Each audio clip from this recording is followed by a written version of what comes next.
So as after hours, well, not really after hours, but there's no. Yeah, let me see this thing. What is it? The Rumi Oracle, an Oracle Deck, yeah. invitation into the heart of the divine. Alana Fairchild, Yep, she does a lot of Oracle decks. and this is tarot. Oracle Deck. Oh, I don't know what that So the means, bro. Oracle Deck means like there's something you read. Okay. It's not like you have to like decipher it, right? You don't have to you don't have to know the tarot This to has do never it. been open, bro. I know. Did you want to do the honors or? No, it's all right, bro. It's got a belt on it. They just slide the belt, slide it down, just slide it down, child. All right, hold on. I know you're meticulous with your stuff. I don't know. Nah, you're good, my brother. Beyond death, period, life. So what? This is just. So it's an image and then an explanation of the image. Then you have to just pull up whatever the image is. Then now you pull it up in the book, Oh, I got you. and I you got you. I you got just you. read the poetry part of it. There's a huge explanation after, but you All right, just let read me the see poetry this part. thing. We don't have to go into a craziness, Let me but take this for a test you know, but drive. yeah, you could All right, so beyond death, life. you could even comb over it, you know. Number 20. Bear with me. I'm calling to you. Can you hear me? Listen. With your heart, there I speak. My voice rings true. You are urged beyond what has been. The time has come. Lay it to rest now. This ending comes as grace to free you from all that you have known. For what you have known is now too small for your soul. Bear your uncertainty with equanimity. I am certain enough for both of us. Allow me to show you the light that you are, that burns within you, blazing angel of heavenly purity. I will unveil you to yourself, undressing your ego, casting aside its layers, as tender as a lover, with unwavering attention upon the sacred body of light. You shall know yourself in truth as pure, beyond all experience, unattained, ever innocent, as a pure vessel, stripped bare, ready for the divine revelation, as light, as life, as love. And then it goes into an explanation, I guess, of that. The soul craves variety. Oh, I'm sorry. Variety. Variety. I didn't have the Hooked on Phonics premium edition. Hooked on phonics worked for me. The soul craves variety because it leads to wholeness, and wholeness leads to divine I revelation. like that. This This is dope. The soul creates variety because it leads to wholeness. That's powerful. The purpose of the soul incarnating is the world in the first place. Is this world in the first place is to realize it. Damn, I sound like Mayweather today.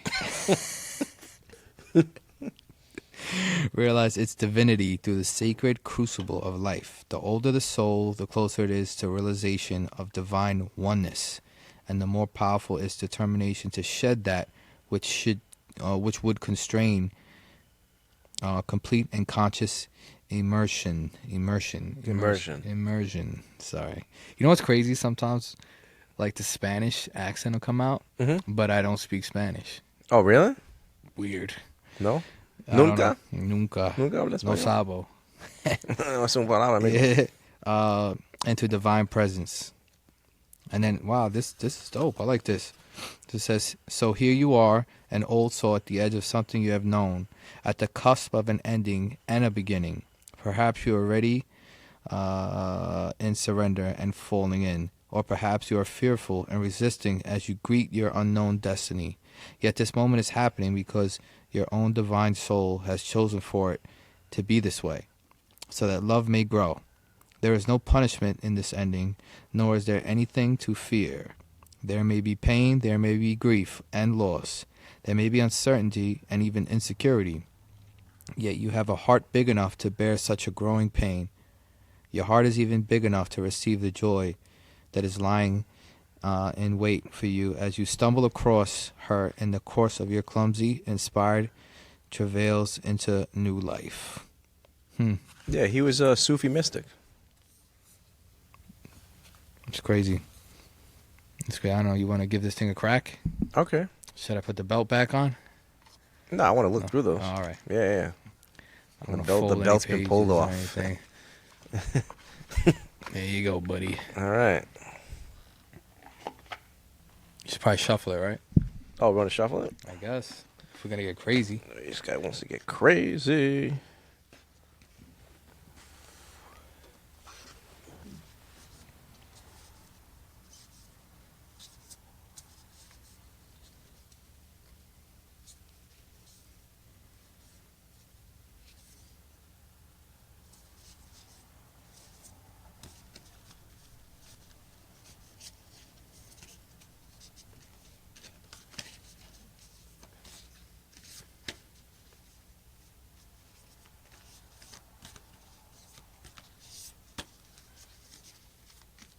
These are hard to shuffle. They're saying like brand new cards, so a lot of them are sticky and stuff. Yeah.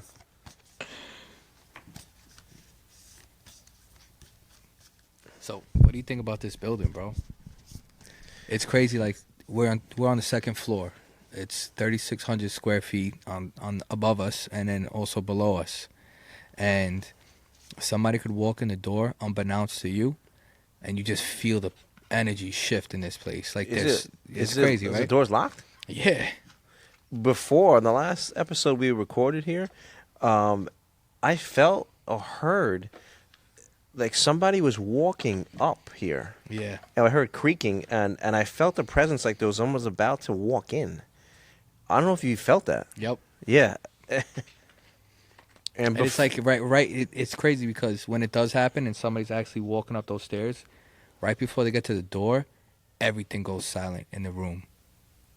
Like right now, there's nothingness. Yeah.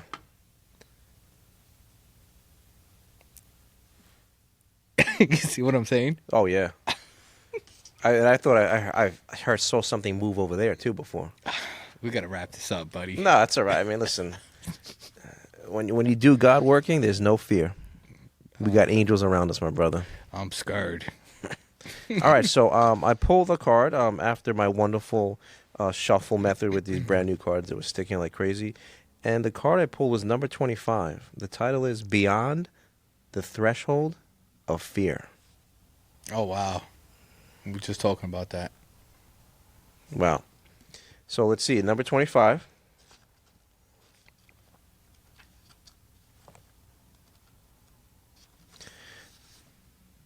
So the reading for it is, enter the lion's jungle. Don't think about getting hurt.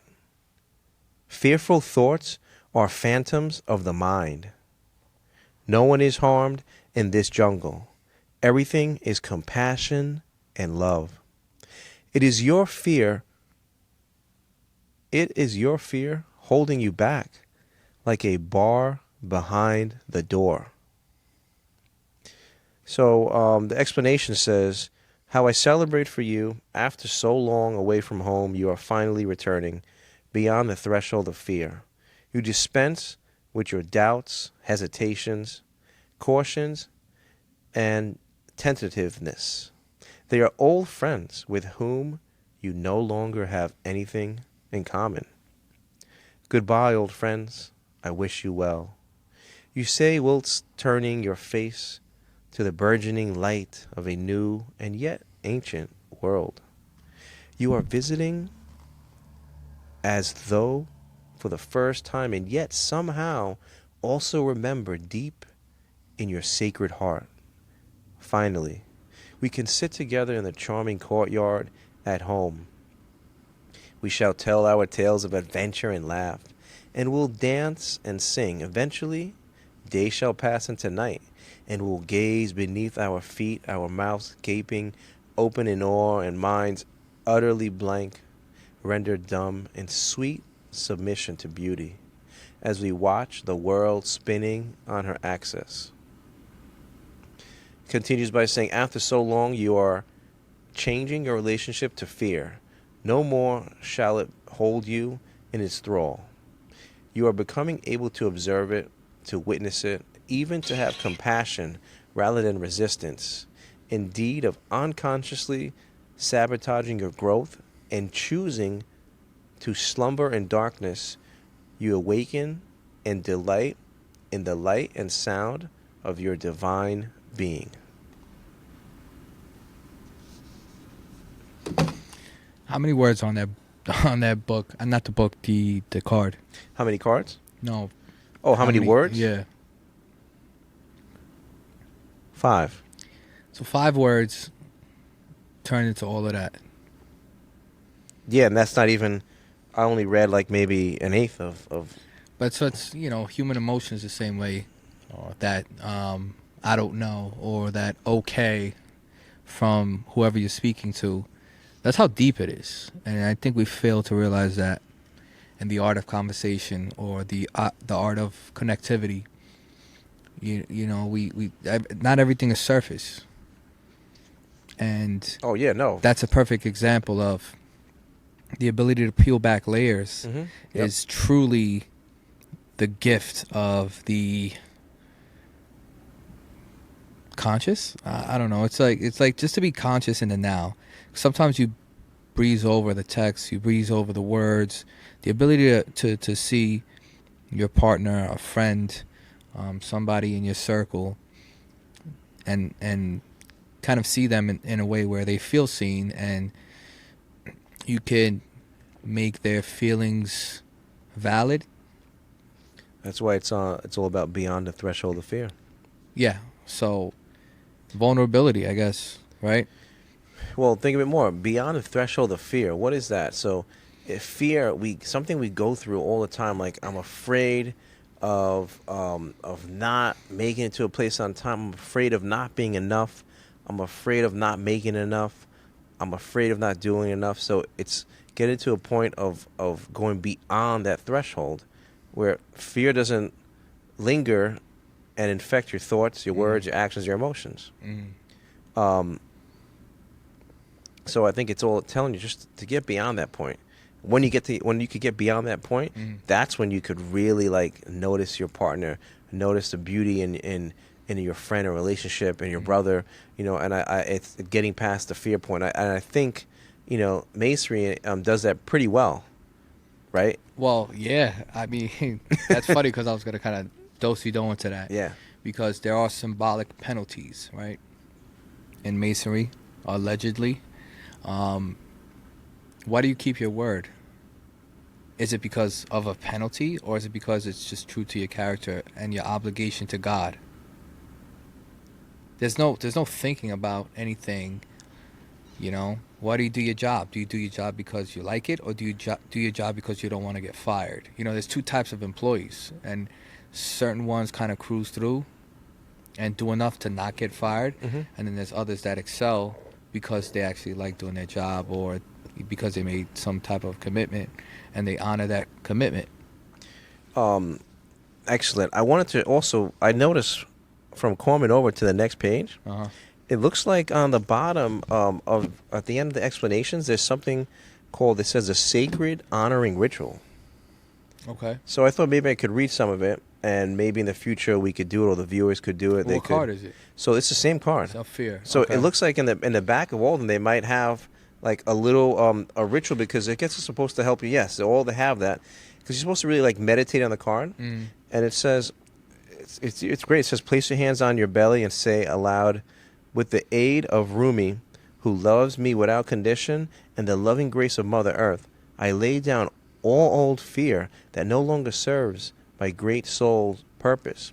I release it now with complete forgiveness, acceptance, and gratitude. Be at peace, old fear. Thank you for your teachings. Return to the earth, Mother, now. I no longer bind you to me. And it goes on with more things. So I thought that was interesting. This is a powerful oracle deck. I'm not a big oracle deck. Anyone that knows me, I'm a big nope, I do tarot, I do all these crazy occult stuff. And I always thought the oracle deck was like, all right, anyone could, read a card. But this is a little different. I highly recommend it, the Rumi Oracle Deck. And Rumi was a who? A Sufi mystic. Okay. This is my problem with mystics. And I hate to... I already see the eyes.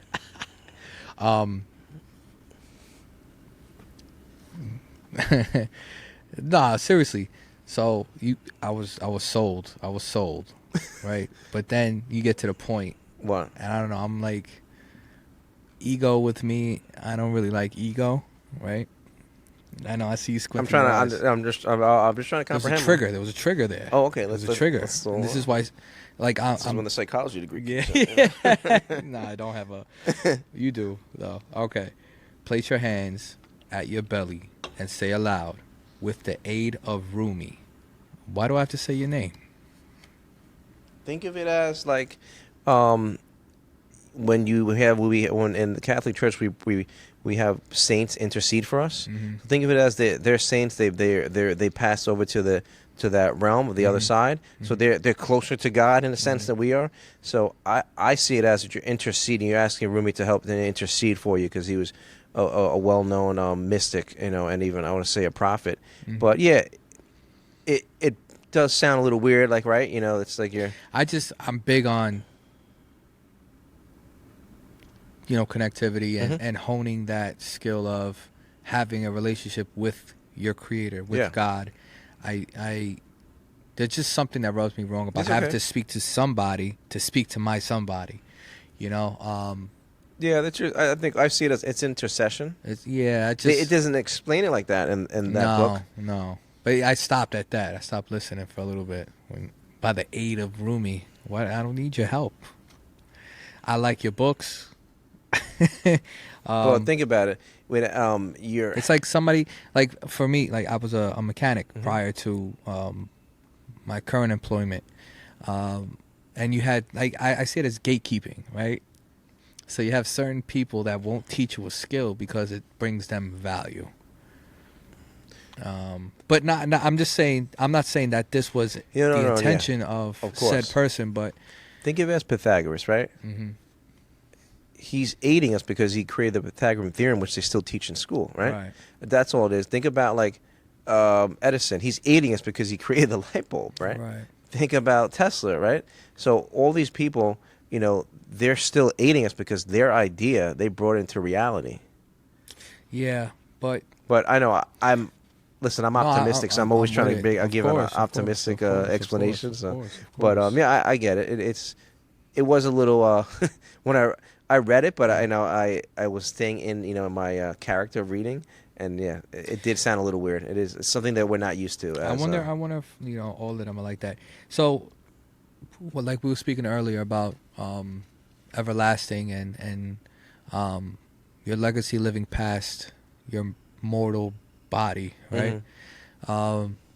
Prayer has power. Oh yeah, Saying somebody's name has power. So when I read that, I'm like, okay, this is this person's way of staying immortal. Because somebody's always going to be speaking their name, even well into the afterlife, and in doing so keeps them relevant. So that's what it's just like. Wait a minute. Wait a minute. But it's dope. I love the book. I like anything that breeds consciousness. oh yeah, Anything that hones the mind's ability to look at something, not for what it is, but what it could be. Like we were speaking earlier. For 5 words, for you to be able to get 2 pages yeah. and 1, 2, 3, 4, 5, 6, 7, 8, 9, 10 paragraphs, it just kind of teaches you not everything is what it seems, and it's your duty to dig deep, right? Not everything requires that type of commitment, but in essence, going through it with a fine-tooth comb, if it's worth it, if it resonates with you, and then intuition should breed that. And I guess shuffling the cards, picking the card is intuition, right? That's honing intuition, and then now you're looking at the message and then diving deeper. Like Yeah. it's a great practice to get into. Yeah, because this is remember this is his poetry, right? So it's like poetry. It's not just words. It's like they're more like expressions, right? And it's like a statement, and it's like every statement, whether it's 5 words or 10 words, it's a shortened version of a bigger idea, right? Of like or like some words could represent a whole movement, right? Mm-hmm. And I don't want to get political or anything on the podcast, but just if you just think in society, different words represent a whole movement. Right. Like the NFL, what is it?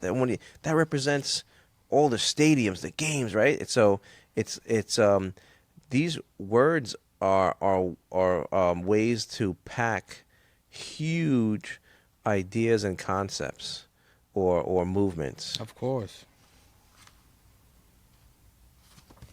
I'm gonna do the comb over. There we go.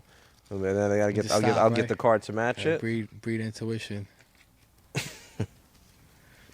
So usually what we do, we just kind of flip through the book, and whenever you feel like that little ugh, and it's not necessarily that, it's just a depiction of the feeling, we stop. That was. See, now he's doing it backwards because I have the cards by hand, All and then I'm gonna have to sift through them and find it. But hey, All right. or you could pick a number from. I think it goes from 1 to 20 something, right? 30 something. 13. What's 13? Gotta find it. Jeez. I shuffle the deck. It might be a little bit of ease. I got it. I got it. What is it? 18, 17. One word. Arise. Ooh. Check out this picture. This is. Yeah, I got it right here. Yeah. Wings of hope languish from lack of use. Ooh. When the wings dissipate and weaken, life begins to lose its value. Every cell in your body is created to rise to the challenge. Your life is meant to confront everything that holds you captive. Don't sit at the bottom of the well, not caring about salvation. Listen to the voice within calling to you. Reach for eminence beyond your own maturity. That's exactly what we were talking about. Yeah, it's powerful. How crazy is that? I dance before you in a I dance before you in a sacred spectacle, hoping to garner your attention. Look at me, I cry, your ailing spirit and dependent flesh. Look at me. If you were to look up, you would see that I am a mirror of your own being, your light, your heart, your spirit, your all.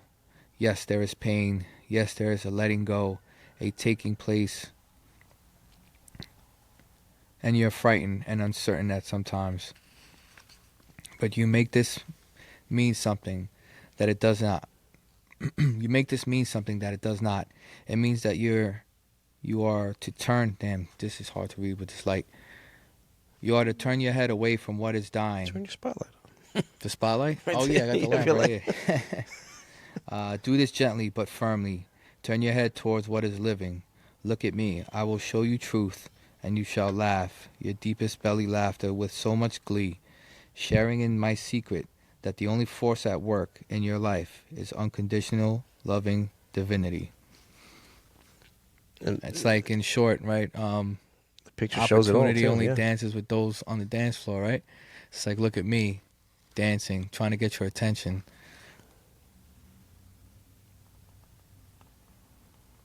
It's almost like it's like your higher self or your guardian angel. Yeah. I like this.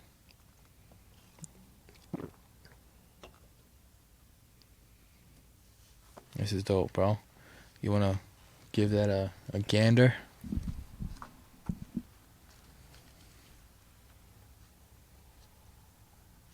Number 28.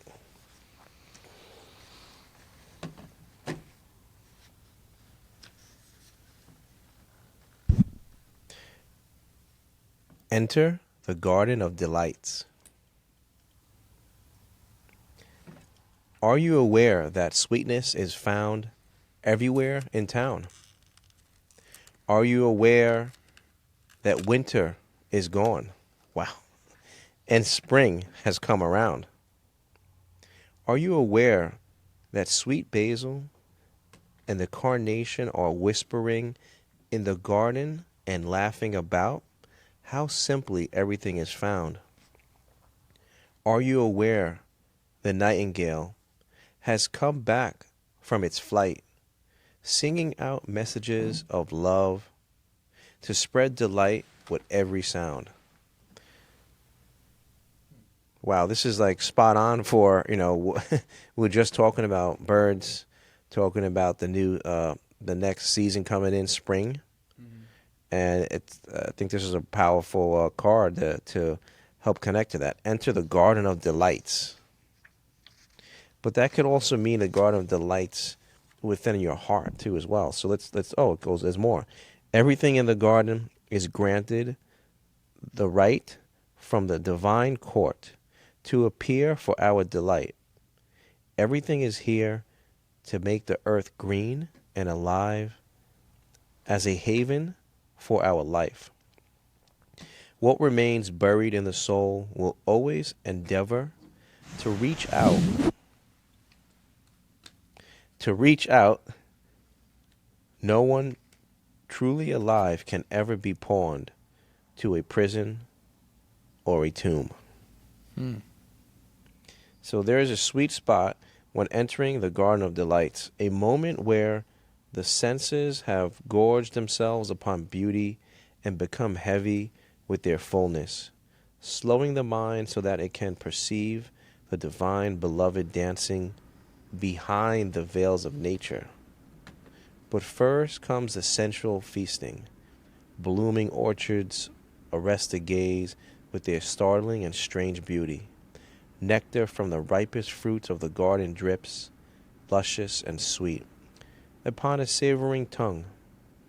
Hungry for gossip, the ear shamelessly eavesdrop upon the birds in melodic conversation. Melodic. Ha, gotcha. Melodic conversation. They sing of greatest, most passionate love and boundless living joy. The ears open wide to take it all in. The craving for touch is sated by rough-textured bark falling from the ancient trees. Soft, dewy grasses cool in the shade, the crunching leaves making their sounds under the hot sun and dancing feet, and the caress of that sunlight upon bare shoulders with weight of its own, like a silken wrap placed just so by a caring lover's hand. The breeze, the very breath of the beloved Earth Mother, is sweet with a scent of lavender and jasmine, warmed by the Sun Father.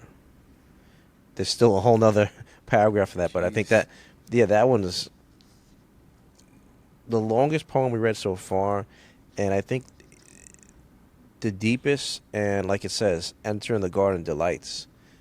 This to me tells you to getting in touch with nature and just seeing the beauty of creation in the springtime. Like if you really like see it, rather than just going to work and doing everything we do, take some time. I think it's everything that they're talking about you could experience. Absolutely. That's what we were just talking about. Right. Like whether it's repurposing an animal to do a job. Oh, here we go. It's Okay. pulling it back away from its natural purpose. And in doing so, if you're not fulfilled, right, by whatever your job is, it even further pulls you away, right? Because fulfillment is contentment. I think you had mentioned in one of the other episodes about the wise man and not being content, or what was it again? Oh, wow, yeah. This was Benjamin Franklin. So this was on one of the Como episodes we did, the last one. And it talks about, the poor man is rich because he's content, and the rich man is poor because he's not content. He did, yeah, right. Discontent. Right. So, and then we kind of talked about, we went into like, well, that you need to be discontent to be able to, learn to to progress, be successful. To progress in life is the attainment of riches. That's what was sold. Yeah. Is that your purpose? But that's become purpose because of culture. And yes, you'd like to live an everlasting legacy, but still, who knows what's after this? What if... we get to see the mother after this. Yeah, right. But what if, your job is to be of service to your fellow man? And that's what richness is. Oh, yeah, exactly. Real I don't see it as currency material. is making other people's lives easier. In exchange for that, you feel fulfilled. There's this big I thing that has been really generational in our generation, where it's like every man for themselves. Collaboration isn't, fruitful. Everybody should be on their own island, and it's divide and conquer. Really, is it? Well, If you get everything that you ever wanted in life, but you're alone, is that being rich? well, it's funny you say that because in psychology, we learned that because there's two different types of cultures right now. Still, there's the individualistic one, right, where it's Mhm. more about the individual, which is what we live in, right, and then there's the collective one where it's more about the tribe, and people are shunned and shamed for trying to like outshine the tribe, or the whole.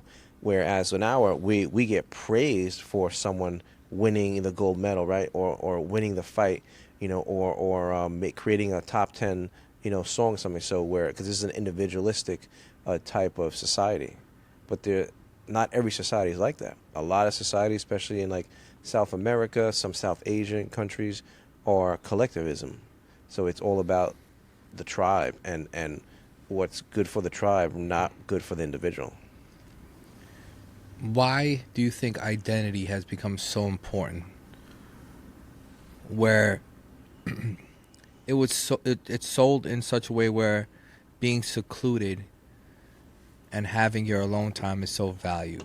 Now I don't have any particular um, favorite when it comes to this. Whether it's like, okay, your alone time is essential, or it's not. Like being amongst a group, because I think naturally humans need the uh, the tribe to feel good, right? Because people go crazy. Do Look they? at Castaway, right? I think once again it depends in the type of society you live in. If you Mm-hmm. live in an individualistic society where the individual's praised, you might not need a group. You need the group to praise you, but the individual's success Mm-hmm. is valued more. Where in the collectivism or collective type of society, the whole group and tribes success is more of what is gets praised and So that it's type. unique. It's unique to Yeah, this is wherever what. you live in. Yeah, because this is a problem. A lot of times we in the West we go by our Western lens and how we live, in the United States. But there's still the rest of the world that Mm. doesn't live exactly like how we do, and it's not the same exact society. And so that's why with psychology, you have to use critical thinking to take all that into consideration when you're running tests and doing different therapies that could try to help people because not everyone lives in the same type of society. Do you think it's substituted, right? Like you deal with somebody with addiction. They quit alcohol, but now they're on cigarettes. They quit cigarettes, and now they're on chips. They never really conquered anything because the habit is just replaced by something else. So if you are a big believer in alone time, um, are you really alone? You might be away from other humans, but in Castaway he had Wilson, right? He had And him. He created him. Tesla had a pigeon. I just thought I felt Don't like a play shadow with there. me, bro. I'm not Do even not lying. play with I'm me. not That playing. flag outside keeps waving. I thought someone was looking through the Yeah. window. I'm ready to cut it right now, bro. What are you scared for? This guy. But Wow. yeah, and Tesla had a pigeon that he used to speak to, and when that pigeon died, it was right on 42nd Street in Bryant Park. He used to go to the park, Hmm. and he used to feed this thing. And when it died, he speaks about it being like the worst heartbreak he's ever experienced.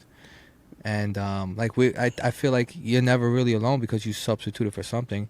It could even be God and the oneness that comes with that. Humans, I feel, need interaction. Like a baby when it stands up, everybody claps. Oh yeah. And is that what drives it to continue? Do we need that for progression? What? I Do don't we know. need to be praised? You think? Yeah, I think Recognition, maybe. You think? Is a big- praise, recognition, some to seek reaction. To Once knock and then to receive a knock back, it breeds an excitement. Yeah. So exactly, it's like you want sometimes to be noticed, right? Mm-hmm. And you want people to value you, right? Validate, yeah. To be validated. But that's why I think the great work is about not needing validation and not doing anything because of the outcome. Is truly being altruistic, is being of service and helping others without wanting anything in return. And that takes a certain type of conscious awareness and true connectivity to the divine to be able to live in that every day. But you are doing something in return. It might not be self-rewarding, but if you're You're not committing doing it for the return. for you, it's not a selfish. Right? It's like I go help someone, across the street and just do it to help him and don't tell anyone about it. And see, I'm doing that for that person. I'm not doing it so like, oh, I could get, grand honors. You know what I'm saying? Like, No, but yeah. like for example, you lead a horse to water, and it never drinks. Are you going to continue to waste your time leading it to water, or are you going to find a thirsty horse to lead it to water because it's going to drink? That's the reward, to see the work that you put into another individual and see that individual take your sacrifice and make something of it. You know what I mean? Yeah. So it makes you better in some way or another if you're constantly helping people and they're not doing anything with it. You're wasting your time. That's why they So say, that's some you're right. form of Yeah, okay. reward. No? Don't throw pearls to swine. And that's why sometimes you're supposed to, it's okay to plant seeds, that you could, water it. But yeah, you can't, go against people's free will, right? It has to be of your own free will and accord. So, but you could, it's probably better to bring a thirsty horse to water. Because there's a higher probability that the horse is going to drink, right? I agree. So I like that horse analogy. Very good. Well, I think we're 37 minutes in. I think we should cut it because you keep looking past me and Are you don't nervous? know, man. One more. We'll do one more. All right, Okay? go ahead. One Have more. at it. All right, number 30. Whirling goddess. Lose your head. Not a single thread that has a head can go through the eye of the needle. Say that again. Lose your head. Not a single thread that has a head can go through the eye of the needle. One more time. Lose your head. Not a single thread that has a head can go through the eye of the needle. I'm not understanding. Well, So, explain. have you ever sewed before? Yeah. Look like a sewer, right? And so you see the needle, the head of the needle is very small, right? It's big enough that you could thread it through the head, right? If you tie a knot, which is symbolized as the head, it's not going to fit through the needle because it's too big. So it's basically saying, lose your head. To me, this is telling me to lose your mind and go within your heart. If you lose your head and you go with your heart and you open with love, you could go anywhere. You could go through the eye of the needle. Yeah. The eye of the needle symbolizes something that might seem tight or hard to go through. So that's what I get from that. And then it carries on by saying, come, my love, are you dizzy yet? If you can still find your feet, then that is okay with me. But if you can still find your head, then I will take issue.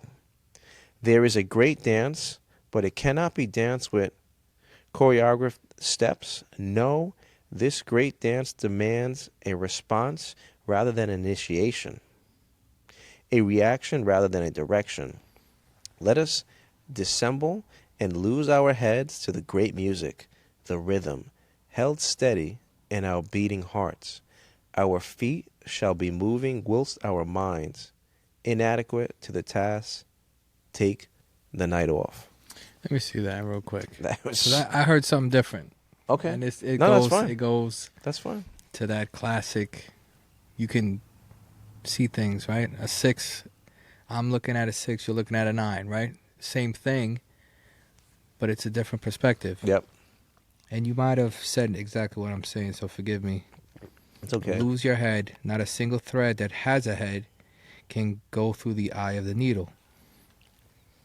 So the way I interpret that is you have to be empty to be full. You can't be set in your ways and learn. Right? The guy who knows it all isn't in a place to learn anything. So be a blank piece of paper, and then whatever is required of you will be painted adequately. So if you know how to thread, or the potato farmer, right, and the apple tree analogy. You ever see that one? You ever hear sounds of it? familiar. Yeah, All right, so the guy owns an apple orchard, and a potato farmer's like, wow, I've never had apples before. And he's like, go over to that tree. There's apples over there. It's an apple tree. So, forgive me, I'm probably butchering this, but the potato farmer walks over to the tree and starts digging.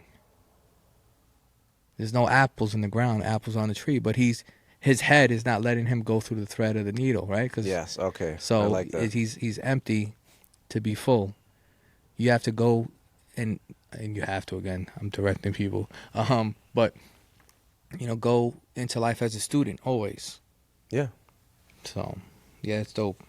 Yeah, it's really saying not to use your head and like look at it with new eyes. It's like with dancing too. Sometimes when you're starting to learn to dance, right? Yeah. You try to, like, I was learning salsa, and I'm like trying to learn the steps, and they're like, no, just like keep your head up and just move, because then your body will start feeling the rhythm and flowing to it. So I think that's what it's talking about, is learning to flow with the rhythm of life. Yeah. And that is about losing your head.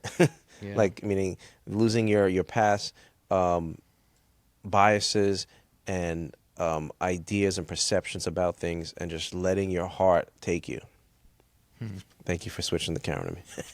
Oh, shit. I'm sorry. It's okay. All right. All right. Well, with that concludes our 6th, 7th programming episode. I don't know. It's up there, but be sure to tune in, like, and subscribe, and your time is valued. And you didn't put it on your either. Shit. Rookie. Wow. It's okay. You can try it again. Try it again. No, it's your go. So, thank you for coming out, watching a new Atlantis show, Come Over edition. Stay tuned. Next time we'll discuss another different book, maybe the same one. There's a lot of deep stuff in here. But stay tuned, and like, comment, and subscribe. What's the other blue book you got over there? Right here? Yeah. Is that what you used before? These that's are matches. Yeah. Oops. It's a book of matches. The Book of Eli. Oops. All right. Arrivederci. Ciao.